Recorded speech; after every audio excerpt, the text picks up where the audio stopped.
Before you say hello on a video call, your browser performs a networking miracle in under a second. That magic is WebRTC. Every second, millions of people join video calls. But have you ever wondered how your voice and camera reach another person instantly, without uploading a video first? The answer: WebRTC, an open-source technology built right into browsers, enabling real-time audio and video without any plugins. That's why many apps work instantly. HTTP follows a simple pattern. Client asks, server answers. That's great for pages and files. But for live video, that back and forth is far too slow. If every frame were a file upload, you'd wait forever for a download. Real-time calls need continuous streams, not stored files. Unlike HTTP's relay through a server, WebRTC connects browsers directly, peer-to-peer. Media flows both ways in real time. No upload, no waiting. That's true real-time. With WebRTC, you get audio, video, screen sharing, and data channels, all natively in every major browser. It's open source, powerful, and perfect for real-time communication. Think of HTTP as sending letters by mail. WebRTC is a direct phone line between two people, no mail trucks, just instant connection. No plugins, no downloads. Just click the join link and you're live. WebRTC is built into the browser, so the call connects instantly. The instant you click join meeting, your browser asks permission to use your camera and microphone. That prompt is WebRTC's first step toward connecting you. With permission granted, Get User Media captures your camera and microphone, producing a live stream ready for real-time transfer. Before any media can flow, peers must exchange metadata through a signaling server. This includes media capabilities and network information to establish the connection. The caller creates an SDP offer, listing supported codecs and resolution. Via signaling, the callee replies with an SDP answer, and media negotiation completes in milliseconds. Your device has a private IP like 192.168.1.2 hidden behind the router's public address. Like a gated community, outsiders need that one front gate. Enter stun. It asks a public server, "What's my address?" The server replies with your public IP and port.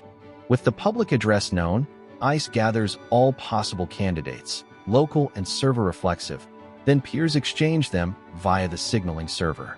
Once a viable candidate pair is found, a direct peer-to-peer connection is established. Media streams straight between browsers, bypassing the signaling server. But sometimes direct paths fail. Strict firewalls or symmetric NATs block the connection. When that happens, WebRTC falls back to a relay server via turn. When direct connections fail, a turn server relays media between peers. It ensures calls work even behind strict firewalls. Around 20% of sessions need this fallback. But relaying costs, extra latency, wasted bandwidth, and pricey turn servers. It's a last resort when direct paths fail. Every WebRTC call is encrypted by default. All media and data streams are protected. Even the signaling server cannot decrypt them, so your conversations stay private. DTLS handles key exchange and secures data channels, while SRTP encrypts the media itself, adding 2 layers of protection. Because DTLS and SRTP encrypt every packet, your internet provider sees only scrambled gibberish. Third parties cannot listen in or tamper with your call. For near real-time conversation, WebRTC uses UDP for media, bypassing TCP's retransmission delays. This keeps latency under 500 milliseconds, making calls feel instant. WebRTC constantly monitors your bandwidth, adjusting resolution to keep calls smooth. When the network dips, it lowers quality instead of freezing. Packet loss is unavoidable on the internet.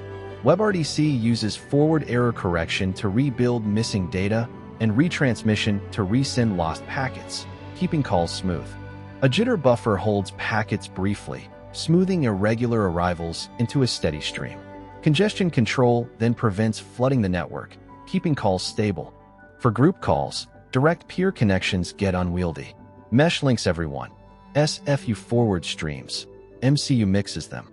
Each balances load and quality. SFUs forward each stream selectively, no re-encoding, so quality stays high. Google Meet and Zoom use distributed SFUs. MCUs mix streams, but hammer the CPU. At 2 users, direct peer-to-peer works perfectly. 10 users, a single SFU manages the call. 100 users, distributed SFUs across multiple regions provide the scale. From camera to browser, signaling, stun, and ICE create a secure peer connection.